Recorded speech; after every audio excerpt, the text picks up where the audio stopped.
Okay, we're on.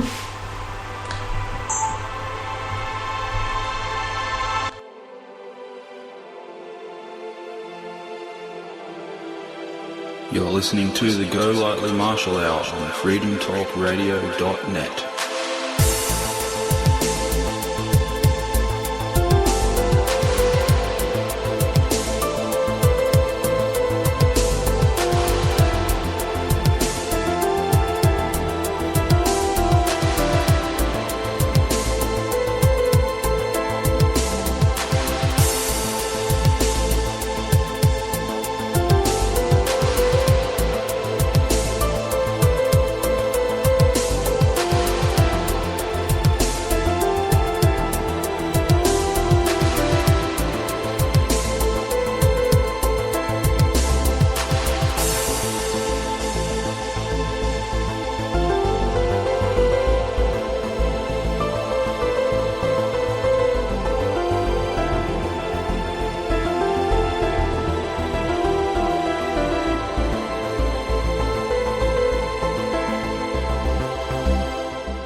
freedomtalkradio.net.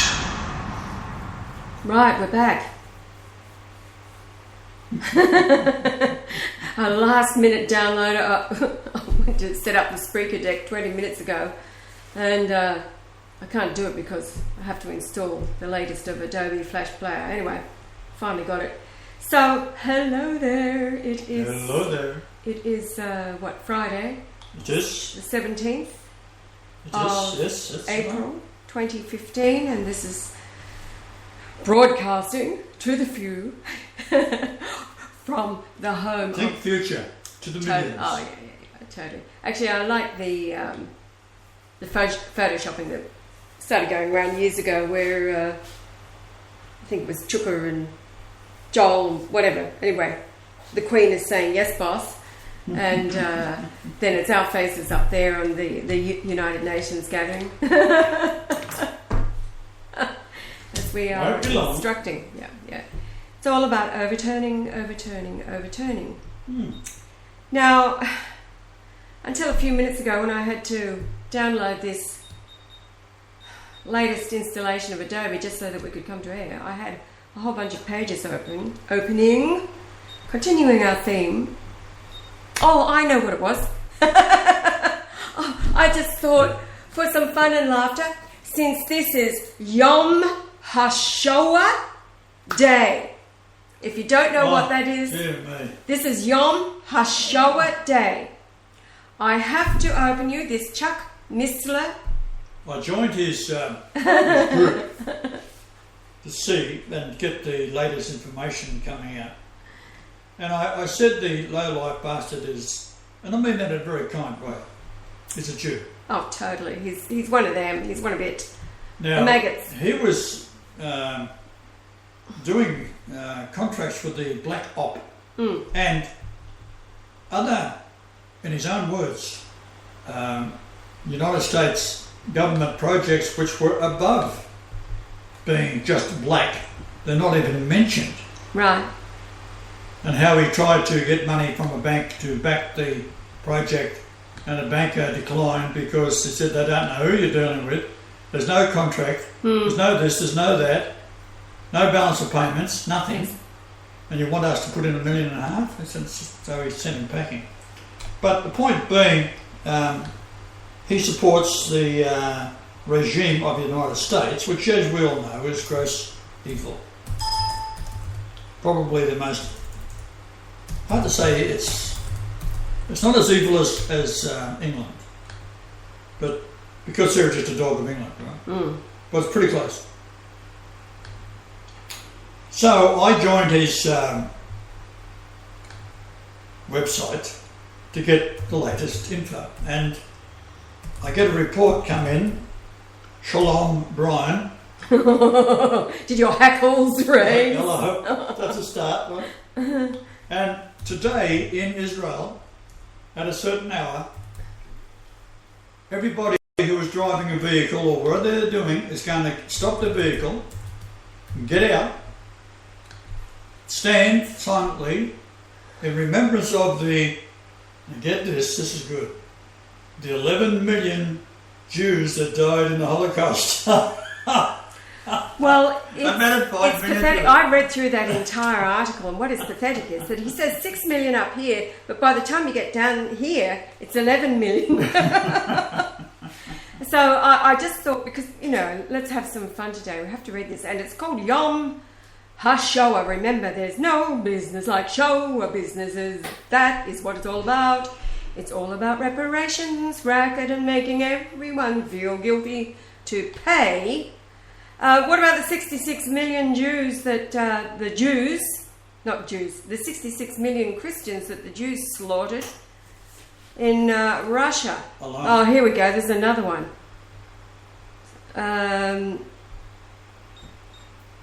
Koinonia Institute. That's it. Koinonia Institute, small group fellowship. I really have to find this, so just give me a minute. Anyway. Well, it's khouse.org. No, the one from your email. Oh. Because it leads, the link leads to, the one, God, Brian, where was God during the,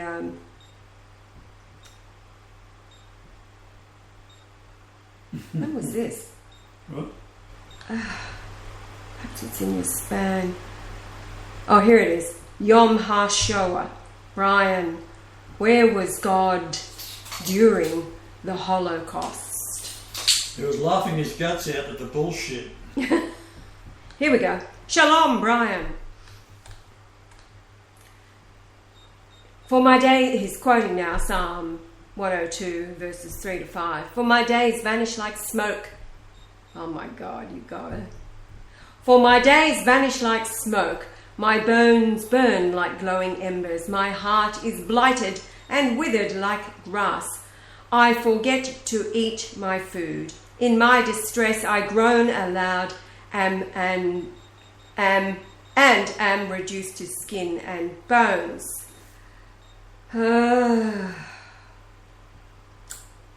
Tonight at sundown, the somber National Memorial Day of Yom HaZikaron LaShoah VeLaGvura. Here we go. Holocaust and Heroism Remembrance Day. Now there's two H's that don't belong in Israel at all. Heroism being the second one. Anyway, or Yom HaShoah, Holocaust Day begins. Here in Israel, we set aside this day to remember the 6 million Jewish people, 1/3 of the world's Jewish population, murdered in the Holocaust. In Jerusalem's Warsaw Ghetto Square. This brings tears to my eyes, He gets around, this dude. He was in New Zealand a while ago. Yeah. Right. Well, In Jerusalem's Warsaw Ghetto Square at Yad Vashem Holocaust Memorial Museum, a state ceremony will be held tonight, during which the national flag will be lowered to half-staff. Both President Rivlin and Prime Minister Netanyahu will deliver speeches, and Holocaust survivors will light 6 torches symbolizing the 6 million Jews who perished in the Holocaust. The chief rabbis will also recite prayers. Tomorrow at 10 a.m. traffic will come to a stop all over Israel, and Israelis will step out of their cars and stand silently in the streets to honor the 11 million people killed. Hello? In one paragraph, it's jumped 5 million. To honor the 11 people. Here we go. The 11. Here we go. The 11 billion people killed in the Holocaust, as well as the heroes who defied the Nazis at risk to save. Oh my God, it's all right. At risk to their own lives. Now, in Poland, it goes on as well, 11,000 students from Poland and abroad will participate in the March of the Living, walking in remembrance from Auschwitz to Birkenau. Oh, this is from the Jerusalem Post. This year, the march will be focused on post-Holocaust and contemporary anti-Semitism, with participants becoming the witnesses for the next generation, explained Shmuel Rosenman, March of the Living chairman.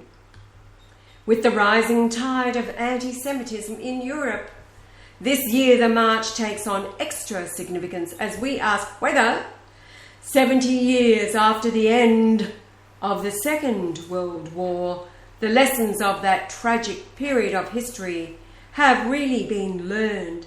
Oh yes, they have. They have really been learned. The lid has been taken off the bullshit, the lies. This is me speaking. With the freedom of the internet, we have available the original records, the archives. We now know who the true hero of the Second World War really was. And even General Patton agreed that the USA was fighting the wrong side. We all know now today, yes, we all know now today that Adolf Hitler, a man who loved Jesus and recognized that Jesus was a fighter who stood up against the Jews, and that he was not a Jew.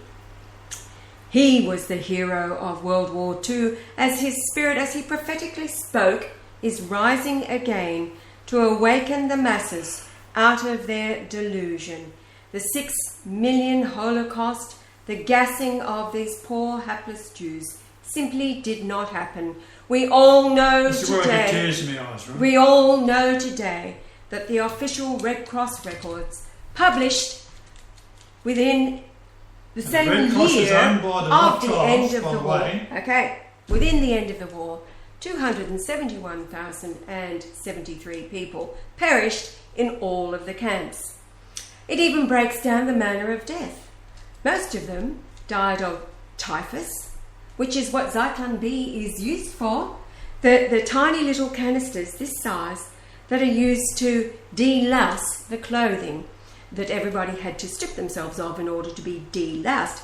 And the same reason that their head was shaved, to delouse the maggots. What am I talking about? Delousing the maggots. Anyway, bottom line is, Hitler had it right.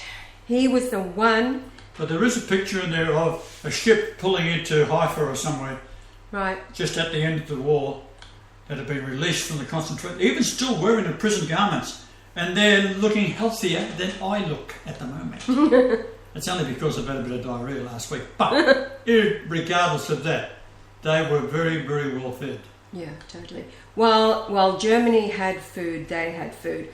Not only did they have food, they had white linen tablecloths in their camps. They had every amenity available to them for their internment, and then Hitler was going to sort them out. There are some decent Jews that have put YouTube videos up. Yes, they've come forward to tell the truth. They have come forward to tell the truth. Now, I'm having my laptop is not cooperating this morning. There's 29 comments. I know, guys, you're out there. I can see the 29 little bubble comment, but I can't get there because my clicker is the thing cursor. It's just not happening. I knew this. I bet it came in with the download of Adobe. So there's 30 comments. I can't get there. All right, we'll just carry on. Can you get into and get rid of Adobe? No. I couldn't open it. I mean, the bottom line is we're just lucky to be on the air in the morning, today. Well, do you want to use your comment by using this machine here? No, I still can't get there. It's not happening, boys.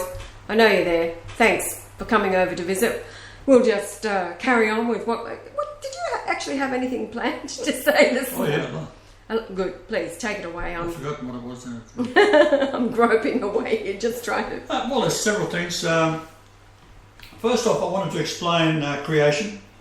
In the beginning was the word hello. What's that mean? A beginning? Right? Beginning of time is not the beginning of God. So we get that straightened out. So that answers creation problem. 1. you've got Jesus came as myself, as the offspring of the Father. Y chromosome in the blood, 1. We're back in here. Ah, finally it opened. Yes. Okay, and 23 chromosomes of Mary. And when you're talking about Son of Man, Son of God, it's sin always comes through man, it's not through a woman. Because who sinned? It was Adam. Adam sinned. Hello. And he was told not to eat of the fruit. So it's a parable. Let's get this right. It's a parable. And it gives you a clue that Adam was told, then out of his side comes a new little baby, fully grown into a woman. She was only an hour old when she is eating of the fruit. Coming out, it was delicious. The point being, Adam was told, don't do that. It could have been, don't kill a cockroach over there. Doesn't matter what it is. There were cockroaches in the garden. Well, they're big ones, yeah. Don't do that. Yeah. It was an instruction. That's what it means. Don't do it. If you do, you're out. He did it. He got her to do it, and then she seduced him into doing it. Hello? How dumb is that? So they say seduced, but she just turned around and offered it to him. Like if I'm eating something, I offer it to you. It's a parable. Yeah, right, okay. You know. Let's cut to the chase. It's a parable. Do that, and you're out. Not only did he disobey that one commandment, it could have been like I say to you sometimes, don't open that fridge door, you're getting fat. So, don't open that chocolate cake. Since when have we had chocolate cake in this house? Yeah, go on, alright. I forgot what I was going to say. Yeah, alright, you're talking about Adam and Eve. Alright, so... it's the instruction. Cain comes along, of course, now it's sin, and he kills his brother. His brother's blood, the soul, cries out from the ground, from the earth. Right? Parable, the soul was in the blood. Now, point being, when Mary conceived, she conceived of the Holy Ghost. Now, the Holy Ghost is a strange thing, because it's future of the ghost of Jesus after Jesus died. But because we're in realms within realms, we roll back and forwards in time like it's nothing. It is nothing. I've been there a couple of times, right? No, there's no problem. So the ghost could conceive Jesus, ghost, which is the soul of the Father anyhow. And on the cross, the blood drips out because of the severe beating, the atrocities that occurred. There was no blood left, bleeding to death on the cross. Then the storm occurred and the red moon, the earthquake, the blood had been washed down in the storm into the upright of the post, which is a hole in the ground about 2 feet dug into a rock. It was split 26 feet down to Jeremiah's grotto. It was underneath, this goes back to 586, 583 BC, during the siege of Nebuchadnezzar, that Jeremiah took the temple implements out and hid them in Jeremiah's grotto. These are the ones that were in Solomon's temple that had been stolen from the essence. So they have been saved now. The temple's destroyed by Nebuchadnezzar. The blood from the cross has been washed off all of the body. That's why it's spotlessly clean, except for the wounds, which were congealed blood. Taken to the tomb where the tablecloth and face cloth were waiting. Right? The face cloth itself and the cloth, which is the shroud, was used in the Last Supper. It was purchased by Joseph of Arimathea. That is plain. It does say that in the New Testament. And he was the richest man in Europe, because the family goes back, extraordinary wealth, back 2,500 years of mining copper and all sorts of ore and tin in Cornwall, that area. So the amount of ships he had were in the hundreds, and he was also a member of the Sanhedrin. And being a relative of Jesus, was allowed to take the body, because the relative of the condemned is handed over to the relatives for burial. All right. He has the tomb. So we have the Last Supper, and we have the people, disciples, men and women, sitting around this long table 14 feet long on either side of the table, and Jesus walking around said, "This is my flesh." And he takes the bread, breaks it up, and hands it to each, right? And also pours wine for them, right? They also have a bowl of soup, right? Because I like soup, right? A little bit of onion, a bit of rice, lovely. And this is what you dip. So when they're eating the bread, right, now the face cloth, the linen cloth in the tomb is the face cloth. The size of it is, I'll give it to you in millimetres, 840 by 530. I'm putting that into a PowerPoint, by the way. Sorry, guys. Ooh. Excuse me. You want to say that again? I probably will, so stand by for another sneeze. Go on. I'll just wipe the end of the camera, all right? Oh, yeah, you are very funny. Cover my mouth with our hands. I think I'm about 6 feet away. I got it on me too. Okay, so what we have then is the soul of Jesus, and Jesus being referred to quite often in the New Testament as, number one, he was circumcised in the laws of Moses on the 8th day. That's bullshit, it didn't happen. Right? The Essenes don't circumcise. Jesus saying, if you was meant to be circumcised, you'd been born circumcised. Right. Now, in fact, I was. Then and now. So no point. No. The next point is, he's often referred to in the Bible as Jesus being the Son of Man. Now, his father was God, so he can't be the Son of Man, he's got to be the Son of God. But they change and quite often refer to Jesus being the Son of Man to make sure that he is not recognised as the Son of God. Yes. So you've done what in your mind. When you're reading your Bible, they're trying to do it very covertly, right?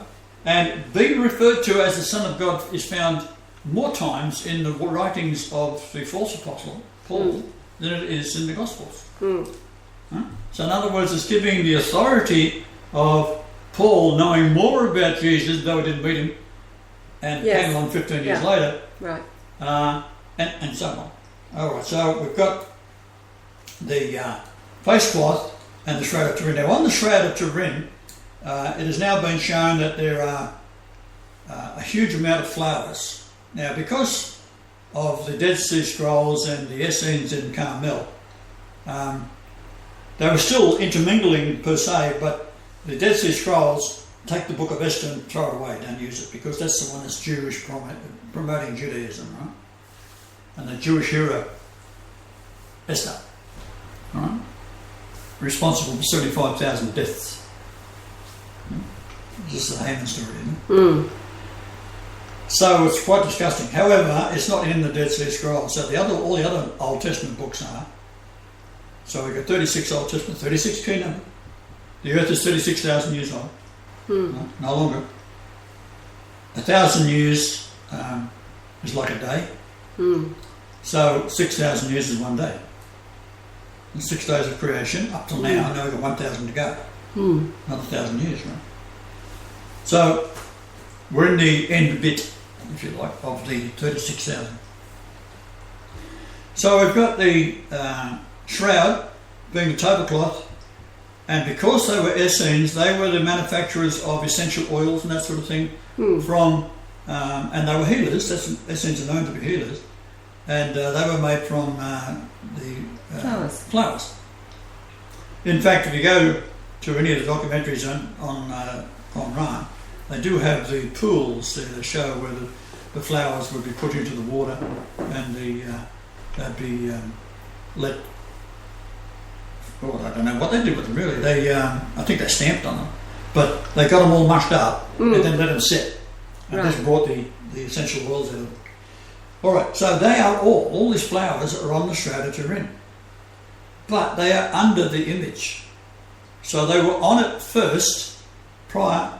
This is what I'm doing this PowerPoint here. Prior to the ghost, the soul, the Father, Yahweh coming back in. Now the small cloth has an area of 690 inches. Now 6'9" is Jehovah.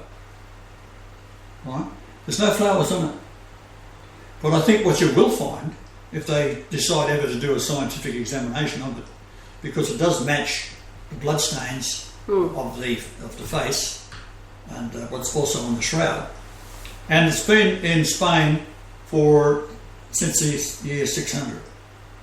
So if the bloodstains are identical to, and they're AB, and they are the same shape, and it fits identical to the shroud, does that not end the argument? Okay?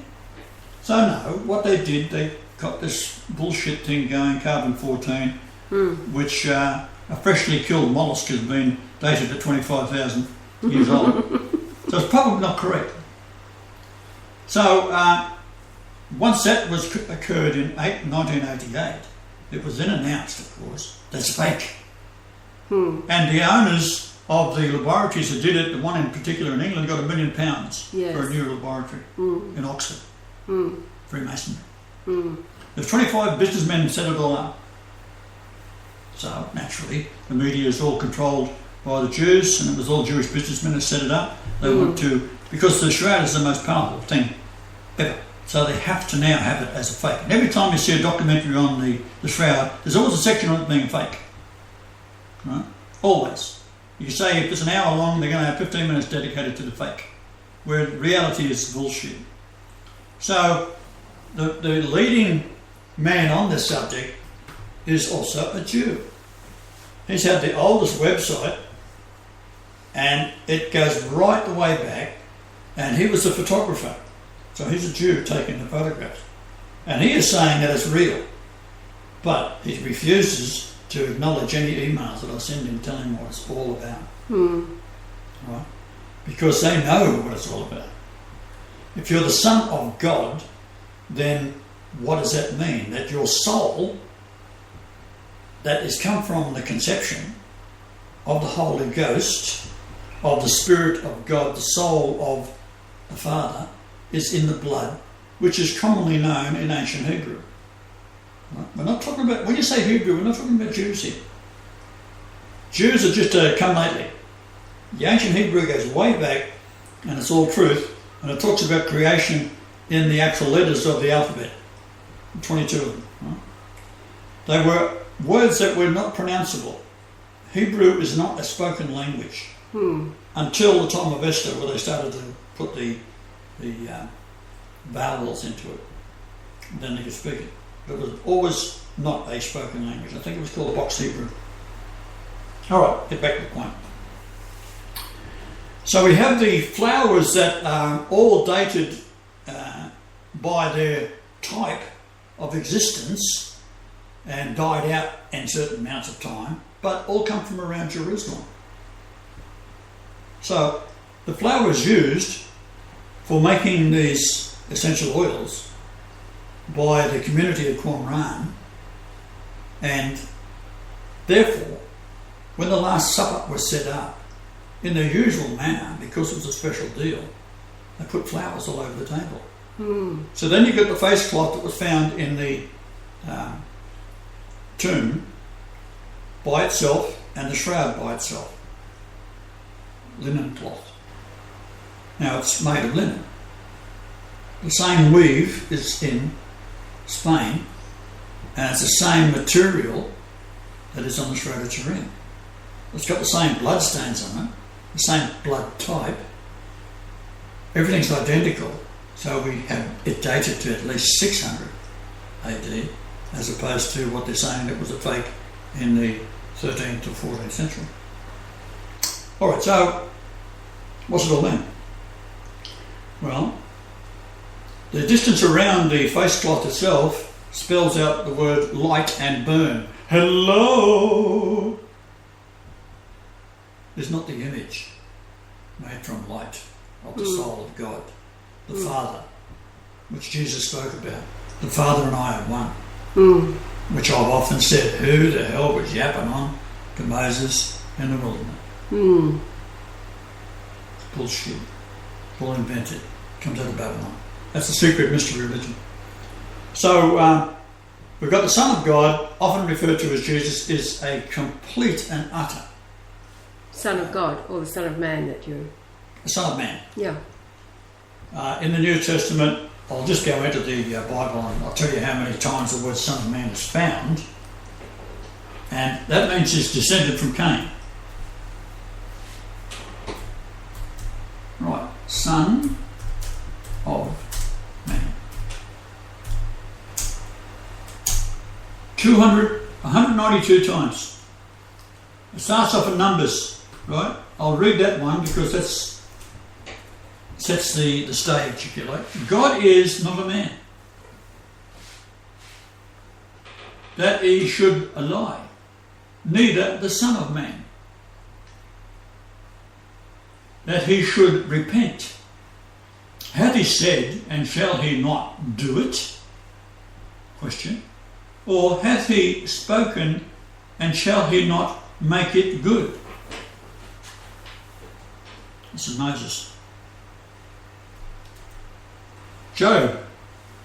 How much less man that is a worm, and the Son of Man which is a worm. So the Son of Man's a worm. Right? Job's the oldest book of the Bible, if you don't know already. The Bible is assembled for the proliferation of Jewish thought in your mind, that if you read Genesis and then you read the 4 books of the Torah, then it must be predating everything. It's not. Genesis is behind Job and other books. So, we've got Job. The wickedness may hurt a man as thou art, and thy righteousness may profit the Son of Man. So if he's the Son of Man, if you do righteousness, it may profit you. Psalms. What is man that thou art mindful of him, and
(49:18), that number is Meshullam.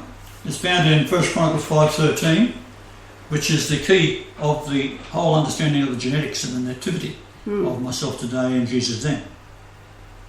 As in the overthrow of Sodom and Gomorrah and the neighbour cities thereof, saith the Lord, no man shall abide there, neither shall a son of man dwell in it. So in other words, that's where the Son of Man was, been killed off. So the other ones that got away, you're not going to abide in it. You go a little further, Jeremiah. And Hazar shall be a dwelling for dragons. A dwelling for dragons. For dragons. And a desolation forever. There shall no man abide there, nor any son of man dwell in it. The dragon is the fallen angels. Right? Yes. Isn't the battle, the dragon about to consume the baby sinners is delivered?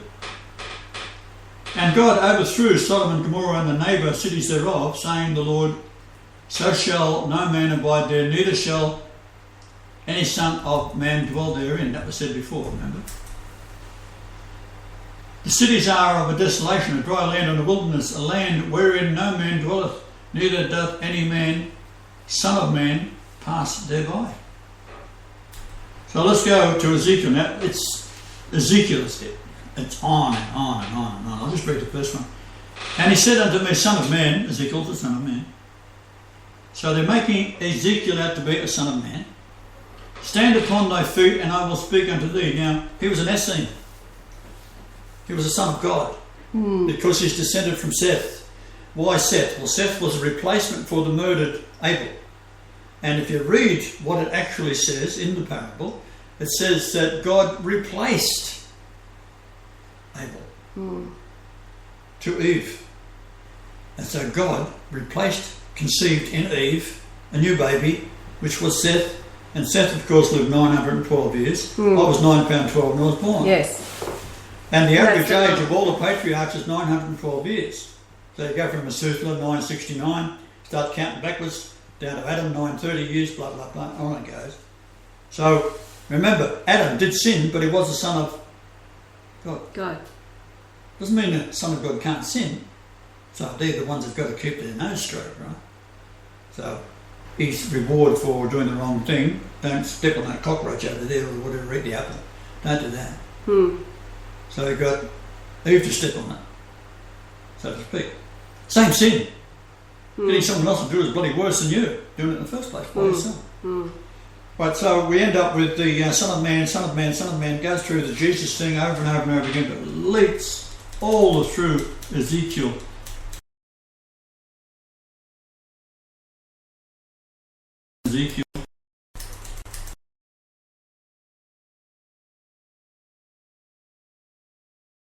Still flicking through all Ezekiel ones. Oh, dear me.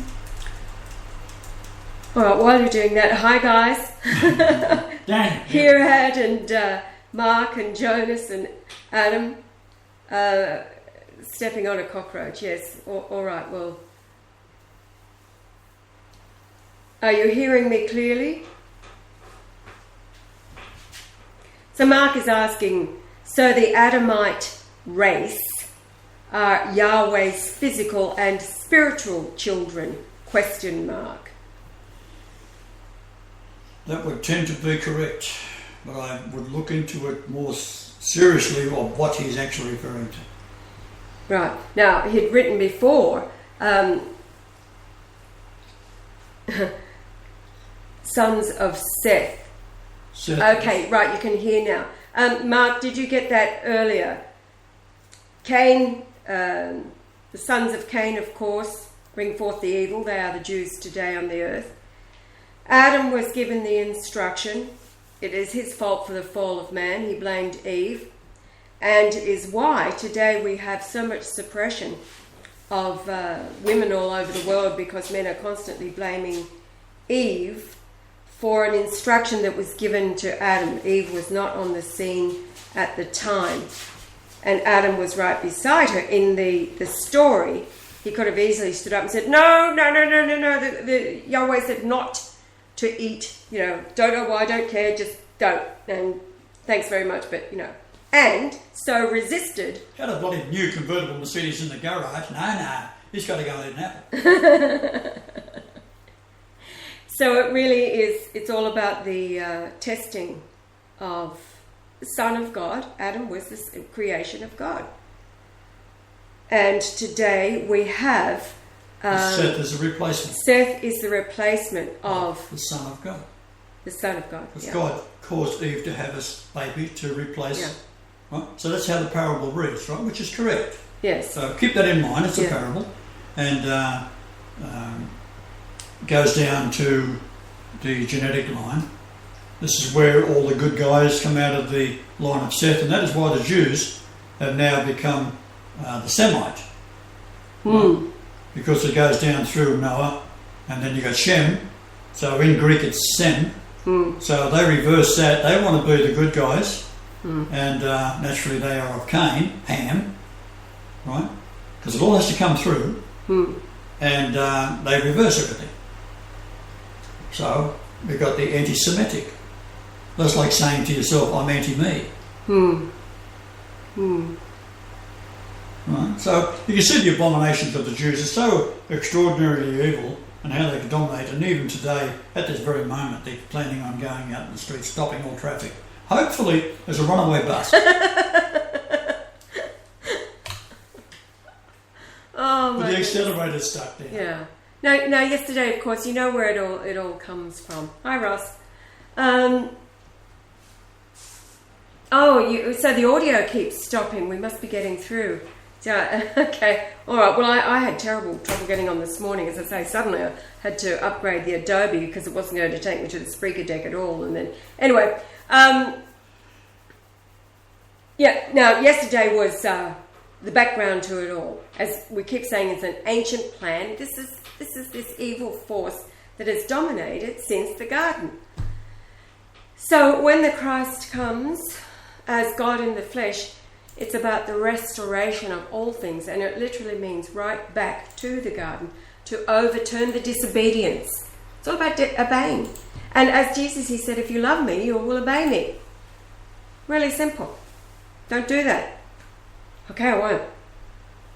And somebody else comes along and is about to do that, and you say, no, we were told not to do that. Not go, oh yeah, thanks. Yeah, they go and then turn around when the buck was given to Adam, and God comes and says to Adam, what happened? He says, well, that woman that you gave me, your fault. It's all her. Yeah, he's actually blaming God. That woman that you gave me, it's all her fault. She made me do it. Like, hello? That has to be the lamest. I mean, if he'd fessed up then, if he'd had the balls to fess up then, I did it, I'm an idiot, strike me dead, whatever. It could have been a clean beginning for him, but no.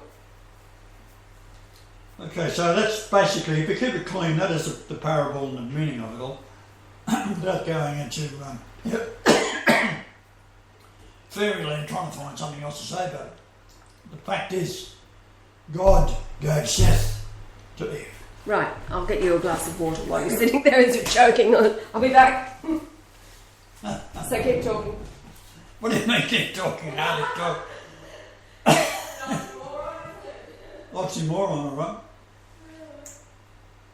Yeah, so we basically have the entire New Testament that has been totally rewritten after the inclination of the Jews who thought, hey, it might be a good idea to get in there and take over the Catholic Church, and they dominated all of the New Testament. Even when I was talking to Pope Benedict, thanks to him, he was referring to Paul.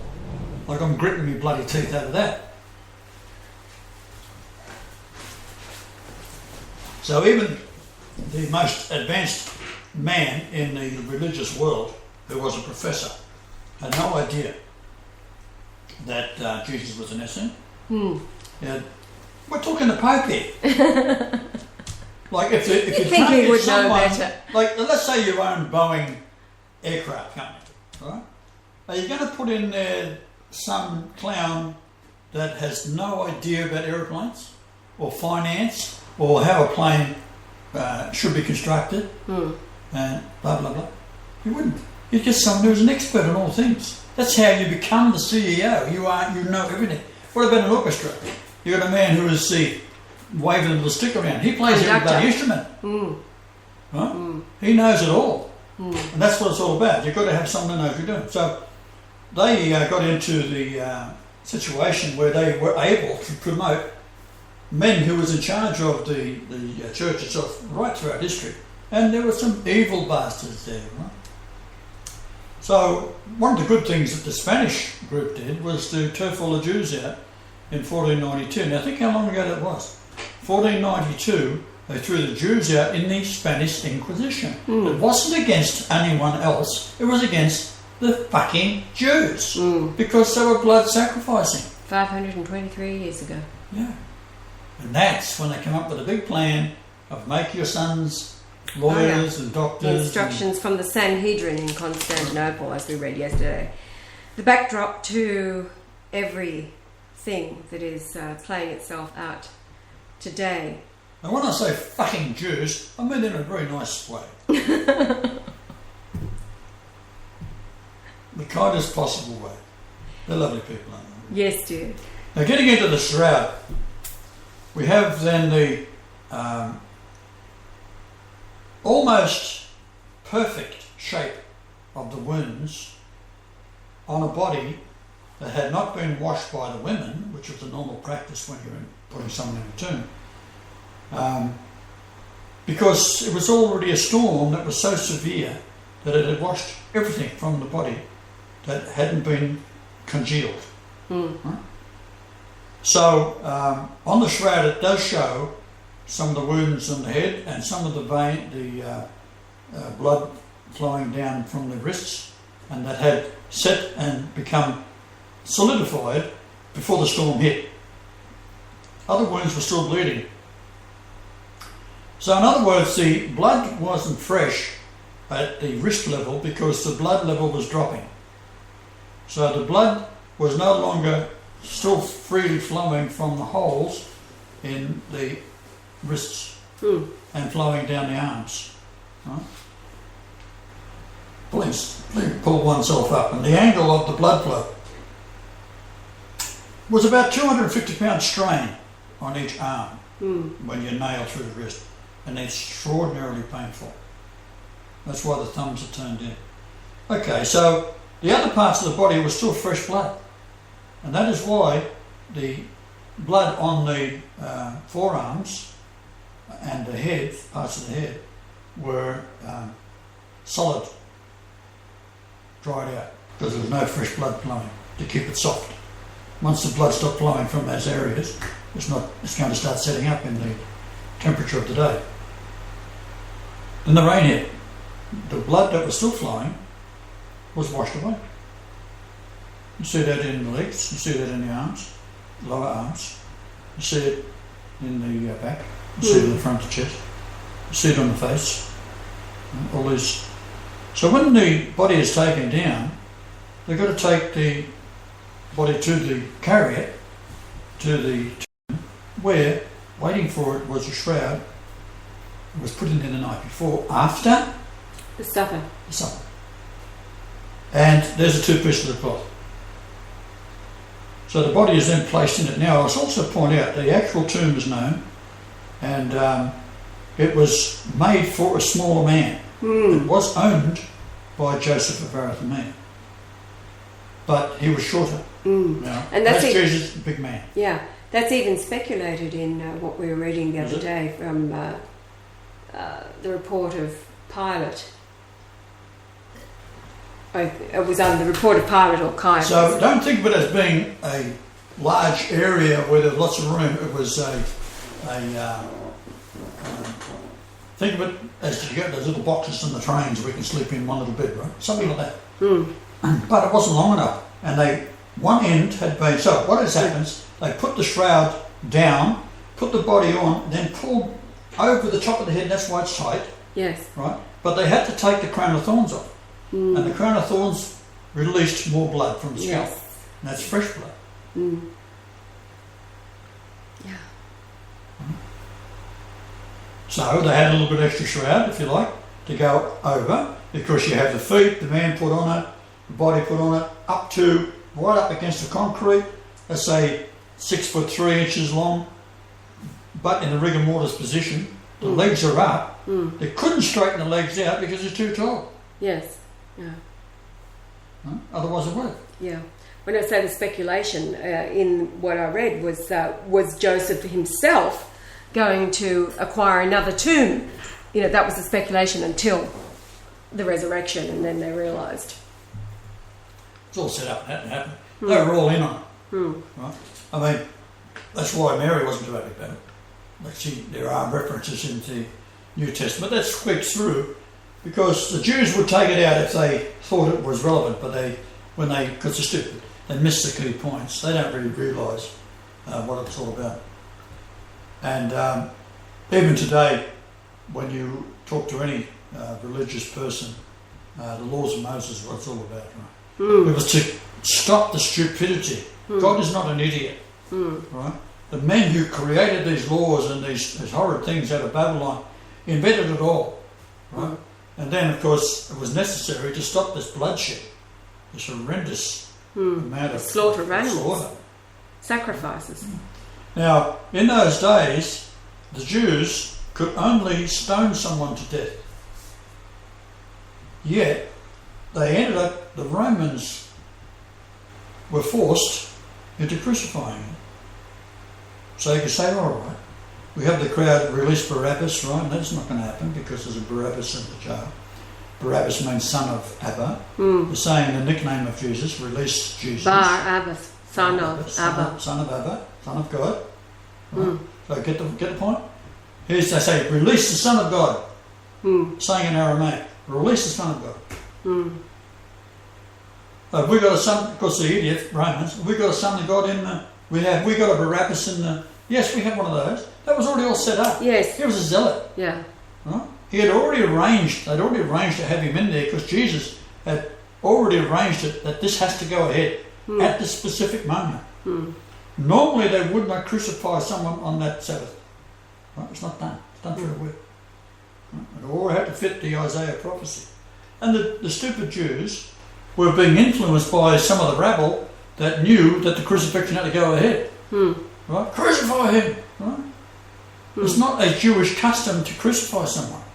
So, they end up getting Pontius Pilate to do it. And he didn't want to do it because he's a friend of Jesus. Right? He didn't realise that it had to happen. It had to be the last sacrifice of the Lamb. Right? The Lamb of God. Which is the Son of God. So there's a big difference between Son of Man and Son of God. So, Son of Man, how many times is that found in the Bible? Well, I'll do it. Let's see what you say. Son of Man. It's recording 281, comes up with 192. Okay. What that means is the actual phrase, Son of Man. 192. Now we do, Son of John Lynch. Hello, John Lynch. Hello, John. Big John. So it says there's 218 with the words Son of and God in them, and I can refine it down to the exact phrase, which is 47. Big difference, right? So they've taken them all out wherever possible, and there's one in Daniel and the rest is in Matthew. So they're not in the Old Testament, except for the Essene, Daniel. He answered and said, Lo, I see 4 men loose walking in the midst of the fire, and they have no hurt, and the form of the fourth is like the Son of God. That's the only reference in the Old Testament, Son of God. Why is that so? Because he was shown a vision of the end. Not Jesus. This is for the end time. Daniel is end time vision. Right. And this is when the 3 are thrown in the furnace. And the 3 are? Shadrach, Abednego. Abednego. Yeah. But well. that's it. But that's What, it. there's more than 3? No. You're talking about an end time.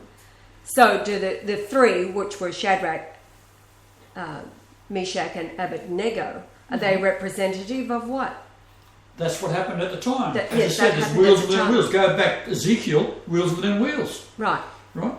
They're saved by the Son of God. That's right.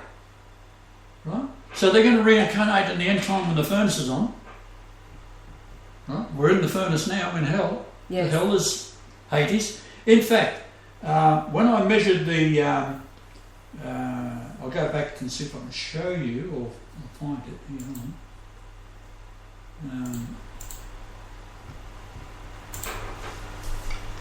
Just one moment, I've got to get the thing running. Okay, this is the Ceridarium of Oviedo, which is the face cloth that's in the tomb, right? Yes.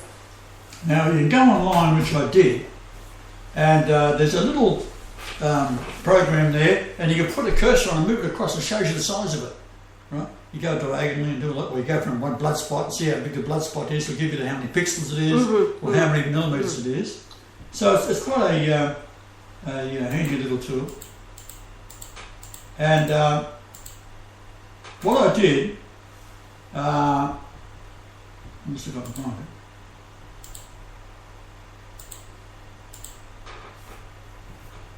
I did the length of it, and as I did, I allowed the cursor to go across and just stopped spontaneously. Yes. Right?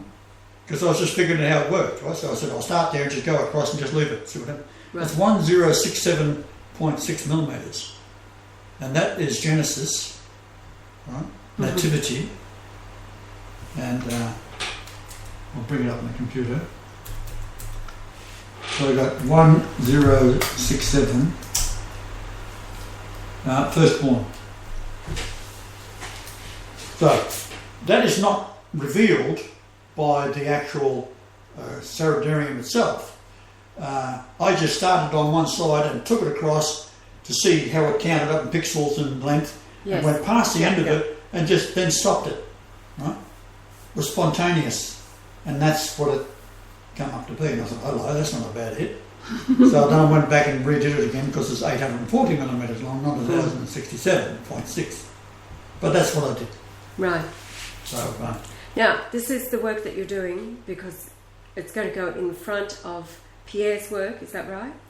Yes, I'll get. We'll run a first page saying this is the truth about the Shroud you'll never see on any of the other ones, and I want everybody to download it and upload it again. Yes. Because the people that's got any intelligence at all are very interested in the Shroud. Okay. Now, it's a Catholic relic. So a lot of the Protestants don't want to go along with it because it's Catholic, because it's stupid. Right? Yes. So we'll use one page, this is the truth of it, right? Every time we put it up, we'll send it to the experts around the world, they reject it because they're all of the devil. Right? And then we'll run Pierre. Right. Showing what it's all about, and then cut back to this in the same short video showing what the face of the negative is, an old man. So let me say this, if you was to take a photograph in the old days with a negative plate, same thing in the later days, and photographers do this today, who still use a film rather than a digital camera. They're then going to develop it. That's part of the art of being a photographer. Yes. And you'll end up with a negative. So you have the negative, and you say, that's reversed into a projector and then put it.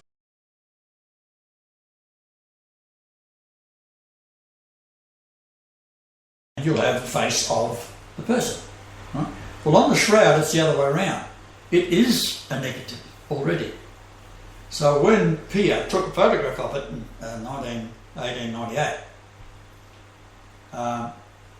he took a photograph and then developed it, and on the glass plate he saw that the glass plate, which is supposed to be a negative from his negative of the camera on the film, is a positive. It's a positive. And it's a white-haired old man. Yeah. So the white-haired old man is the soul of Jesus. So it's not a photograph of Jesus at all. Now the blood stains are a positive. So when they take a photograph of that, it is a positive. That's what he got. He got a negative image, and then he put it onto a film, and he ended up with a blood stain as being a positive, which is what it was. How it should have been. But the face is the opposite. So we've got two problems here. The blood stain is against the body, which is Jesus, right, in the tomb, but the ghost is on the other side, which is the negative. Right? But it also shows the hands as being an X-ray. It shows the face also as being 3D, and the body in 3D. So all these strange things that cannot be accounted for by any of the scientists, well, because they're too stupid. If they got to the point of saying, look, this is so fantastic, it cannot be, it's an impossibility, it can't happen, therefore it must be a, they can't say the word miracle. It proves good. Can't say the God either. The g_d. Yeah. Because all of the work that these people put up onto the internet is, and I'll guarantee there's lots more that's been put up there has been either stopped or killed, like the astronomers down in watching these big planets coming in.